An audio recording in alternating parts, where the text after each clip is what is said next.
सम्पूर्णमा नमस्कार। म गौरव अधिकारी। राष्ट्र, राष्ट्रियता, सभ्यता र संस्कारको सङ्गम बागमती टेलिभिजन। आज बागमती टेलिभिजनले आफ्नो प्रसारण यात्राको 1 वर्ष पुरा गरेको छ। बागमती टेलिभिजनले आफ्नो 1 वर्ष पुरा गर्दै गर्दा कार्यक्रम गोलार्धमा हामीले साताका चर्चित सन्दर्भका साथमा मानव सभ्यताका विविध आयाम समावेश गरेका छौँ। तपाईले देखेको संसारभन्दा निकै फरक विषयलाई उठान गर्दै हाम्रो यात्रा अगाडि बढिरहेको छ। विश्व अर्थतन्त्रका कुरा, विश्व आतंकवादको प्रसङ्ग, विश्व प्रविधिको चर्चा, विश्व सभ्यताका चुनौती र सम्पूर्ण भूगोल तथा ब्रह्माण्डको यात्रामा हाम्रो निरन्तरता।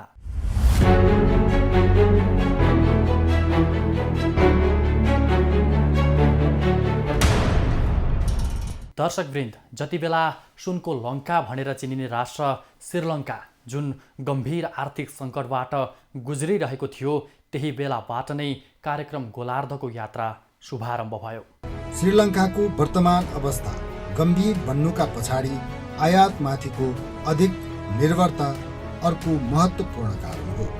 दाल, अन्न र औषधि जस्ता अत्यावश्यक सामग्रीका लागि समेत आयातमा निर्भर रहेको छ। श्रीलङ्काको प्रमुख निर्यात भनेको बाली तथा चिया नै हो, तर श्रीलङ्कन सरकारले रासायनिक मलमा पूर्ण प्रतिबन्ध लगाउँदै 100% अर्गानिक खेती गर्ने निर्णय गर्यो।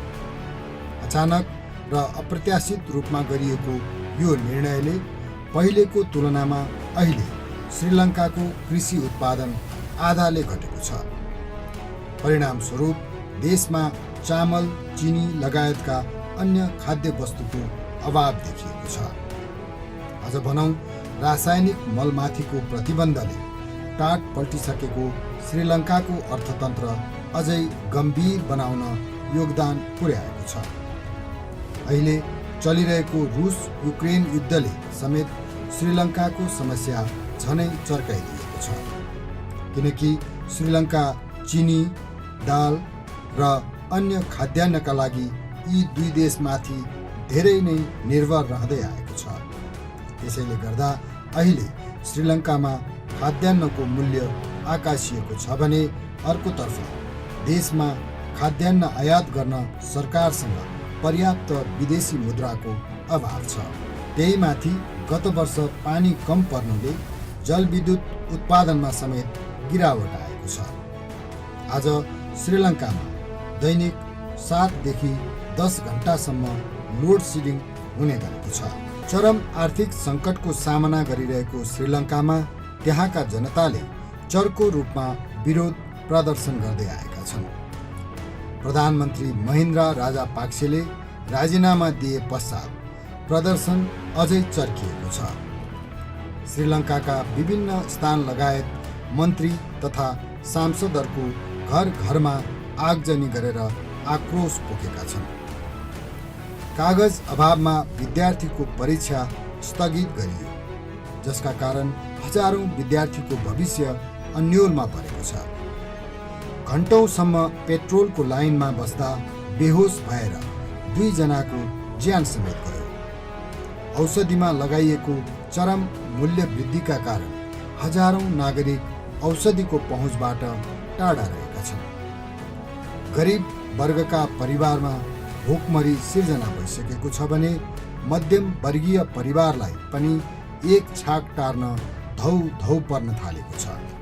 यो वर्ष हामीले एक दुःखद घटनाको सामना गर्नु पर्यो।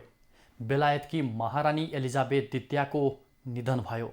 70 वर्ष 200 दिन बढी समय शासन गरेकी इतिहास साक्षी महारानी एलिजाबेथलाई हामीले यसरी श्रद्धासुमन अर्पण गरेका थियौँ। एलिजाबेथको विश्वकै सबैभन्दा लामो समय शासन गर्ने पहिलो राजा बन्ने सपना अधुरै बन्यो। एलिजाबेथको शासनकालमा बेलायतमा 15 जना प्रधानमन्त्री फेरिए। बाल्यकालको समय घोडा र कुकुरसँग खेलेर बिताएकी उनको महारानी बन्ने सम्भावना लगभग शून्य जस्तै थियो। तर सन् 1936 डिसेम्बरमा राजा एडवार्ड तेस्रोले अमेरिकी महिलासँग विवाह गर्नका लागि सिंहासन त्याग्ने निर्णय लिएपछि भने 10 वर्ष मात्र भएकी एलिजाबेथलाई दरबारको उत्तराधिकारी बन्ने बाटो खुलेको थियो। केही समय अघि बेलायती महारानी एलिजाबेथ द्वितीयले गद्दी प्राप्त गरेको 70 वर्ष पुग्दा ब्रिटेन उल्लासमय वातावरणमा झुमिरहेको थियो। दोस्रो विश्वयुद्धपछि ब्रिटेन तङ्ग्रिने प्रयास गरिरहेको बेला एलिजाबेथ सिंहासनमा विराजमान भइन्। त्यस पश्चात विभिन्न कालखण्डमा उनले कैयौँ पारिवारिक झमेला बिहोर्नु पर्यो। थुप्रै समस्याको सामना गर्दै आएकी महारानी एलिजाबेथ आज यो संसारबाट विदा भएकी छन्। मानव सभ्यताको उत्पत्ति र विनाशमा कैयौँ रहस्य जोडिएका छन्। यस्ता थुप्रै मानव सभ्यताहरू छन् जसको विनाश कसरी भयो त्यो आजको दिनसम्म पनि पत्ता लगाउन सकिएको छैन। यस्तै रहस्य लुकेको एक सभ्यता हो सिन्धु घाटी सभ्यता। हामीले सिन्धु घाटी सभ्यताको विनाशका सम्भावित कारणहरू तपाईँ समक्ष यसरी प्रस्तुत गरेका थियौँ। सिन्धु घाटी सभ्यता एकाएक विनाश भयो, तर इतिहासकार र वैज्ञानिकहरू बीच भने यो विषयमा कुनै सहमति हुन सकेको छैन। यस सभ्यताको विनाशको पछाडि प्राय सबैले आफ्नै तर्क राखेका छन्। 2000 ईसापूर्व र 1900 ईसापूर्व बीच दुईवटा ठुलो बाढी आएको प्रमाण भेटिएका थिए, जसकारण आजसम्म यो मानिन्छ कि भीषण बाढीका कारण यो सहर पानीमा डुबेको थियो र यहाँ बसोबास गर्ने मानिसहरू यहाँबाट भागेका थिए। 1953 मा ब्रिटिस पुरातत्त्वविद सर मार्टिन हिलरले भने कि सिन्धु घाटी सभ्यता पतनको मुख्य कारण आर्य आक्रमण थियो। उत्तर पश्चिम हिमालयमा वर्षा कम हुँदै गयो, जसका कारण त्यहाँका नदीहरू सुक्दै गए, जुन नदीमा त्यहाँका जनताको जीवन निर्भर थियो। यो खडेरी लगभग 900 वर्षसम्म रहिरह्यो र मानिसहरू सहर छाड्न बाध्य भए। हाल विश्वले भोग्नु परेको सबैभन्दा डरलाग्दो अवस्था पनि यही जलवायु परिवर्तनकै समस्या हो। अहिले पनि विभिन्न स्थानहरूमा भएका मानिसका बसाइसराईहरू यसैको कारणले भएको स्पष्ट देख्न सक्छौँ। त्यसैले जलवायु परिवर्तनले आज मात्र होइन, इतिहासका विभिन्न कालखण्डका सभ्यताको उत्थान र पतन दुवैमा मुख्य भूमिका खेलेको छ। तपाईँ पक्कै पनि धर्मकर्ममा रुचि राख्नुहुन्छ। विभिन्न ग्रन्थले भनेका छन् धार्मिक मानिस मृत्युपछि स्वर्ग जान्छ भनेर। नरकको डर र स्वर्गको आनन्द प्राप्तिका लागि मानिस भगवानको दर्शनका लागि संसारभर छरिएका धार्मिक स्थलमा पुगिरहेका हुन्छन्। तपाईँको जानकारीका लागि हामीले विश्व प्रसिद्ध केही धार्मिक स्थलबारे चर्चा गरेका थियौँ। नेपालको राजधानी काठमाडौँमा रहेको पशुपतिनाथ मन्दिर ऐतिहासिक, धार्मिक एवं पर्यटकीय दृष्टिले महत्त्वपूर्ण मानिन्छ।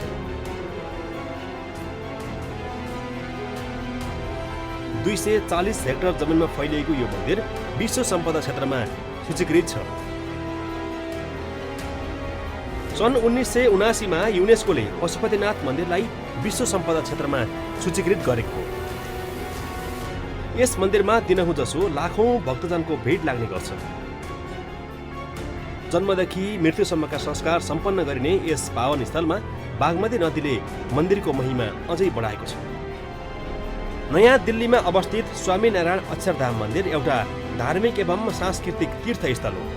यसलाई ज्योतिर्धर भगवान स्वामीनारायणको पुण्य स्मृतिमा बनाइएको हो। यो मन्दिर 100 एकड जमिनमा फैलिएको छ। यो 356 फिट लामो, 316 फिट चौडा र 141 फिट अग्लो छ। संसारको सबैभन्दा विशाल हिन्दू मन्दिर परिसर भएको कारणले गर्दा 26 डिसेम्बर 2007 मा यसलाई गिनिज बुक अफ वर्ल्ड रेकर्डमा सूचीकृत गरिएको थियो। अङ्गकोर वाट क्याम्बोडियाको सबैभन्दा ठुलो मन्दिर हो।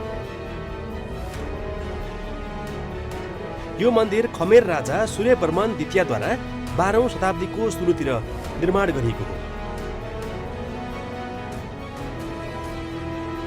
राजाहरूको शैव परम्परा तोड्दै अङ्गोरवाटलाई विष्णुमा समर्पित गरिएको थियो।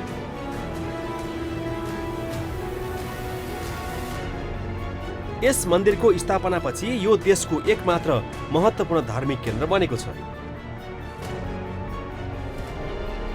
बृहदेश्वर मन्दिर तमिलनाडुको तजगौरमा स्थित एक हिन्दू मन्दिर हो जुन 11औं शताब्दीको सुरुवातमा बनाइएको थियो। यसलाई तमिल भाषामा बृहदीश्वरको नामले जानिन्छ।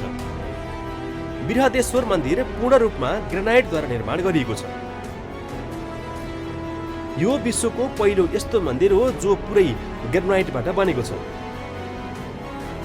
यस मन्दिरको निर्माण कलाको एक विशेषता यो हो कि यसको गुम्बजको छाया पृथ्वीमा पर्दैन। यो मन्दिर भारतको मध्य प्रदेशमा रहेको छ। चण्डेला कालमा निर्माण गरिएको यस खजुराहो मन्दिर वरिपरि सुरुमा करिब 1000वटा मन्दिरहरू भएको मानिन्छ, तर अहिले केवल 22वटा मन्दिरहरू मात्रै अवस्थित छन्, जसले 6 वर्ग किलोमिटर क्षेत्रफल ओगटेको छ।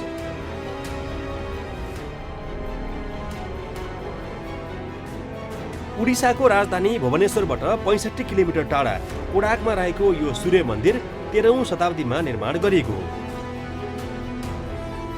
जसलाई काला शिवालयको नामले पनि चिनिन्छ। कोडाक भन्नाले दुई संस्कृत शब्दहरू कोडाको अर्थ कोड र अर्कको अर्थ सूर्य भन्ने बुझिन्छ। यो मन्दिर सन् 1250 को वरिपरि पूर्वी गङ्गा राजवंश राजा नरसिंहदेवद्वारा निर्माण गरिएको विश्वास गरिन्छ। मीनाक्षी मन्दिर भारतको तमिलनाडु राज्यको मदुरै सहरको बैकाही नदीको दक्षिण किनारमा अवस्थित छ। यो हिन्दू देवता शिव सुन्दरेश्वर वा सुन्दर ईश्वरको रूपमा र भार्या देवी पार्वती मीनाक्षी वा माछाको आकारको आँखा भएको देवीको रूपमा समर्पित छ। अर्को महत्त्वपूर्ण कुरा के छ भने माछा पाण्डेय राजाहरूको राज चिन्ह पनि हो। यो मन्दिर तमिल भाषाको गृह स्थान 2500 वर्ष पुरानो मदुरै सहरको जीवन रेखा हो। त्यस्तै जन्मपछि मृत्यु शाश्वत सत्य हो, यसलाई नकार्न सकिँदैन। मर्नुपर्छ भन्ने कुरालाई भावनामा राखेर मानिस बाँच्न सक्दैन। सायद यही नै जीवन होला, तर मृत्युपछिको अस्तित्व जान्ने कौतूहलता सबैमा हुन्छ। के मृत्युपछि पनि जीवन हुन्छ? यो एउटा यस्तो प्रश्न हो जुन जवाबविहीन छ। भनिन्छ वैज्ञानिक तथ्यका आधारमा केही मानिसहरूले मृत्युपछिको संसारलाई महसुस गरेका छन्, तर यो अन्यल प्रश्न आज पनि जीवितै छ। हामीले यो जवाबविहीन प्रश्नलाई यसरी व्याख्या गरेका छौँ। जबसम्म हामी जिउँदछौँ तबसम्म हामीमा म छु भन्ने भावना सधैँ रहिरहन्छ, जसलाई हामी कन्सियसनेस भन्छौँ। अब प्रश्न यो आउँछ कि के मृत्युपछि पनि त्यो कन्सियसनेस सधैँ जीवित रहन्छ त?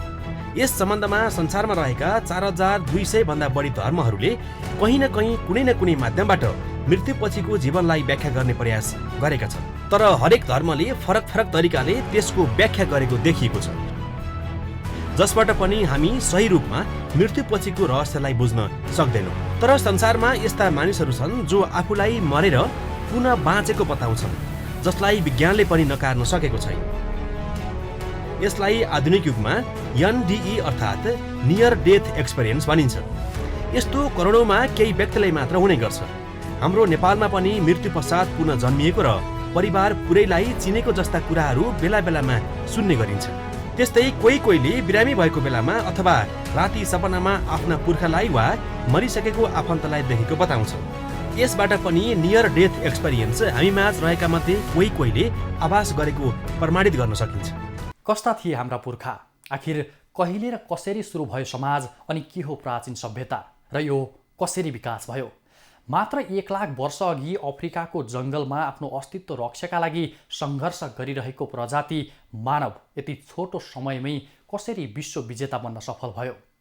मानव इतिहास सम्बन्धी तपाईँका मनमा उब्जिएका प्रश्नहरूलाई हामीले यसरी चिरफार गरेका थियौँ। अहिलेको आधुनिक सभ्यताभन्दा पहिले एक युग थियो जसलाई नवपाषाण युग अर्थात् नियोलिथिक एरा भनिन्छ, जुन ढुङ्गे युगपछि सुरु भएको थियो। योभन्दा अघि मानिसहरू शिकार गरी काँचै मासु खाने गर्थे। चेतनाको विकास हुँदै जाँदा यो युगबाट भने मानिसहरू कृषि पेसामा लाग्न थालेसँगै केही जनावरलाई घरमा पाल्न सुरु गरे।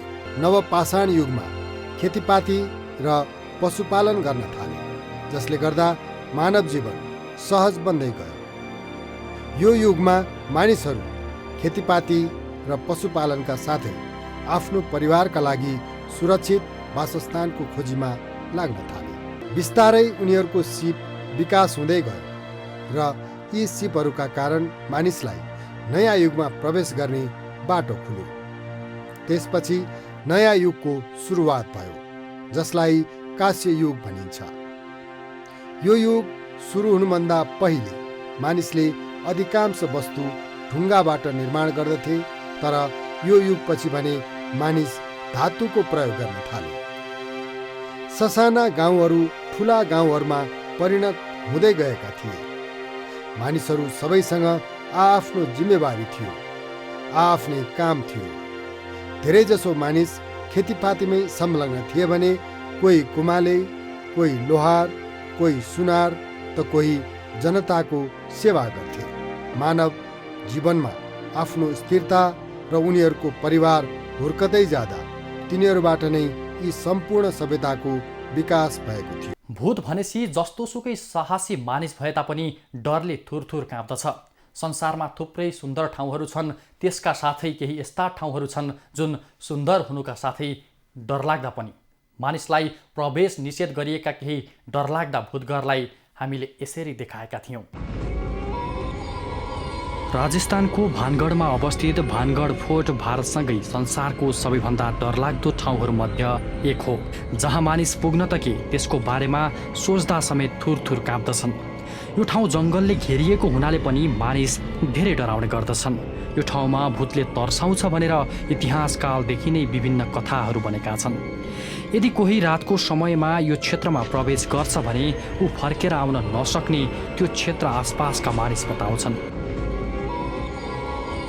भूतप्रेतको त्रासले भरिएको स्थानहरूमा सूचीबद्ध भारतको फ्रान हिल होटल, जसमा डरलाग्दो कथा जोडिएको छ। यो कथा त्यो बेलाको हो जति बेला यहाँ भारतीय हरर फिल्म राजको सुटिङ गरिएको थियो। कोरियोग्राफर सरोज खान र उनको टोली होटलमा आराम गरिरहेको बेला पहिलो तल्लामा केही आवाज आएको महसुस गरेपछि उनीहरूले रिसेप्सनमा सम्पर्क गर्ने प्रयास गरेका थिए, तर टेलिफोन लाइन बन्द थियो। भोलिपल्ट बिहान रिसेप्सनिस्टले होटलमा पहिलो तल्ला नभएको बताएपछि होटलका सम्पूर्ण कर्मचारी र मानिसहरू त्रसित बनेका थिए र यो घटना लामो समयसम्म चर्चाको विषय बन्यो। मानिसहरू बिस्तारै होटल जान छोडे, जसकारण होटल बन्द भयो र एक भूतघरमा परिणत भयो। भनिन्छ आज पनि यस होटलमा धेरै डरलाग्दा घटनाहरू हुन्छन्।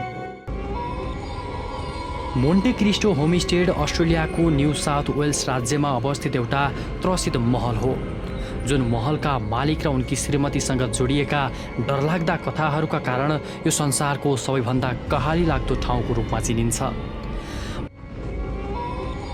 यो एउटा मानसिक अस्पताल हो, जसलाई सन् 1867मा खोलिएको थियो। यो स्थापना भएको केही वर्षपछि नै भूतप्रेतले तर्साउने ठाउँका रूपमा चिनिन थालेको हो। यो अस्पतालमा काम गर्ने केरी नाम गरेकी नर्सको भूतसँग धेरै डरलाग्दा घटना जोडिएका छन्। भनिन्छ यस अस्पतालमा 1990को दशकमा धेरै बिरामीहरूले आत्महत्या गर्न बाध्य भएका थिए। अझ भनौँ यस अस्पतालमा ओल्ड मार्गरेटको भूतको कहानी पनि निकै डरलाग्दो मानिन्छ। यहाँ जति पनि बिरामीले आत्महत्या गरे ती सबै यही भूतसँग सम्बन्धित रहेको कथामा उल्लेख छ। 1839मा उत्तरी लन्डनमा स्थापित हाइगेट कब्रिस्तान संसारको सबैभन्दा डरलाग्दो ठाउँमा पर्दछ। यहाँ 1,70,000 भन्दा बढी मानिसहरूको चिहान राखिएको छ। विश्वको सबैभन्दा डरलाग्दो ठाउँमा टावर अफ लन्डनको नाम पनि परेको छ। एडिनबर्ग क्यासल स्कटल्यान्डको एक लोकप्रिय पर्यटक गन्तव्य हो, यद्यपि यो संसारको सबैभन्दा डरलाग्दो ठाउँहरूको रूपमा पनि चिनिन्छ। यो ठाउँ भूतसँग सम्बन्धित कुकुर र टाउको बिनाको भूतका कारण निकै चर्चामा छ। यो ठाउँ पहिले भूमिगत सडक र सुरुङहरूको श्रृङ्खला थियो, जसले 16औं र 17औं शताब्दीमा धेरै व्यापारिक घरहरू जन्माएको थियो। यो ठाउँ निकै सुनसान छ। यहाँ थुप्रै भूतहरू रातको समय ओहोर दोहोर गर्छन् भन्ने पनि गरिन्छ। विश्वका सुन्दर ठाउँहरूको यात्रा गरेर थाकेका मानिसहरूका लागि अबको विकल्प अन्तरिक्षको यात्रा बनेको छ। आखिर कहिलेसम्म सम्भव होला आम मानिसहरूका लागि अन्तरिक्षको भ्रमण? हेर्नुहोस् यसको एउटा सानो झलक। स्पेस यात्रा जस्तो महँगो प्रोजेक्टलाई पूरा गर्न विश्वका 3 धनी व्यक्तिहरू लागि परेका छन्। भर्जिन ग्यालेक्टिकका मालिक रिचर्ड ब्रेन्सन, ब्लू ओरिजिनका प्रमुख जेफ बेजोस र स्पेस एक्सका मालिक एलन मस्कले स्पेस यात्रालाई सफल पार्न अघि बढेका छन्। सँगै चीन लगायत अन्य ठूला मुलुकहरूमा पनि यस विषयमा प्रोजेक्टहरू चलिरहेको छ। विश्वका सर्वाधिक धनाढ्य व्यक्ति एलन मस्कको कम्पनी स्पेस एक्सले सन् 2021 मा 4 व्यक्तिलाई अन्तरिक्षको यात्रा गराएको थियो। करोडौँको यो यात्रामा अमेरिकी व्यापारी जार्ड आइज्याक्स म्यानको स्पोन्सर थियो भने अन्य 3 व्यक्तिलाई भिन्न भिन्न विधाबाट आफूसँगै लैजानको लागि छानेका थिए। भर्जिन ग्यालेक्टिक र ब्लू ओरिजिन पछि स्पेस एक्स तेस्रो यस्तो कम्पनी हो जसले अन्तरिक्ष पर्यटनका लागि यात्रा प्रदान गरेको थियो।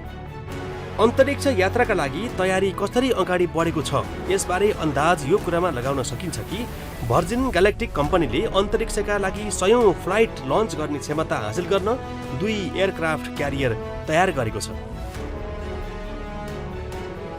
यी फ्लाइटका लागि केही मानिसले 2 लाख अमेरिकी डलर अर्थात् 2.5 करोड रुपियाँ मूल्यमा आफ्नो सिट बुक गरिसकेका छन्।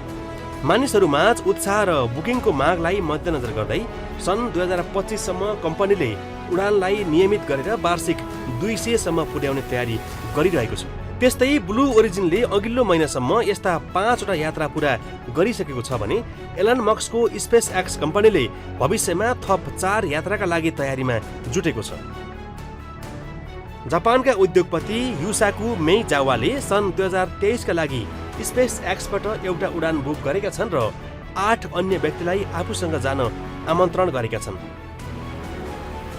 भर्जिन ग्यालेक्टिकका अनुसार भविष्यमा अन्तरिक्ष यात्राको तयारी बेजोड रूपमा अगाडि बढिरहेको छ।